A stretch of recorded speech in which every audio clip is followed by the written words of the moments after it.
ఇవి pepper plants అండి. I just show you all pepper seeds.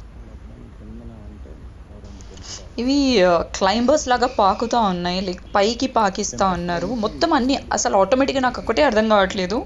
ఇలా పెప్పర్ ప్లాంట్స్ కంప్లీట్గా పెద్ద పెద్ద చెట్లు ఉంటాయి కదా, వాటికి పాక్కుంటూ వెళ్ళిపోతూ ఉన్నాయి అన్నీ. ఎక్కడ చూసినా కూడా కింద ఎక్కడ కూడా కనిపించవు, అన్నీ పైకి చెట్ల మీద పాకుతూ ఉన్నాయి. పైకి క్లైంబర్స్ అనమాట. మనకి బచ్చల గింజలు అలా ఉంటాయి కదా, చూడండి అది pepper seeds. So first green కలర్లో ఉంటాయి, తర్వాత దాన్ని ఎండబెట్టాక బ్లాక్ అవుతాయంట.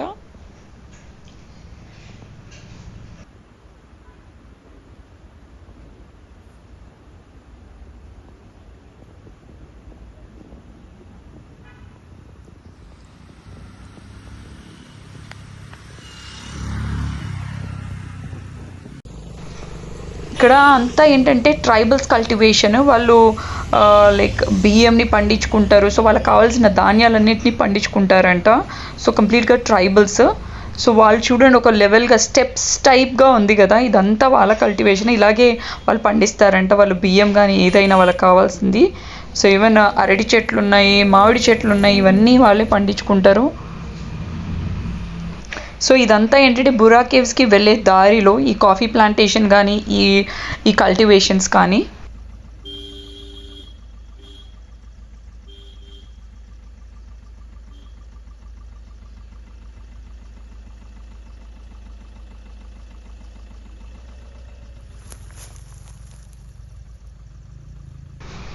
ఎగ్జాక్ట్గా సిమిలర్గా మన దగ్గర ఎలాగైతే రైస్ని కల్టివేట్ చేసి కుప్పలు పేరుస్తారో, ఇక్కడ వీళ్ళు కూడా సేమ్ ప్రాసెస్. నాకు తెలిసి వాళ్ళ దగ్గర నుంచి మనం నేర్చుకున్నాం అనుకుంటా.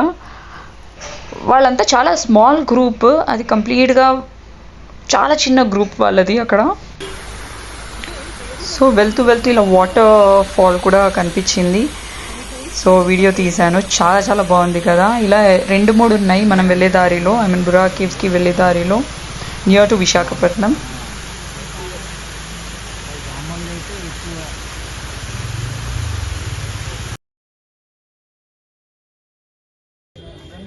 ఇదేంటంటే అరకు వెళ్ళే దారి. సో ఇక్కడ చాలా మౌంటైన్స్ ఉంటాయన్నమాట అరకు వెళ్ళడానికి.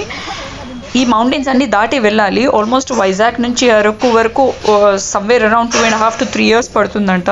ఈ మౌంటైన్స్ చూడడానికి కంప్లీట్గా గ్రాఫిక్స్ లాగా కనిపిస్తాయి, కానీ ఇవంతా రియల్. సో ఇవి చూడడానికే అండ్ ఆల్సో స్నోఫాల్ చూడడానికి చాలామంది వెళ్తూ ఉంటారంట.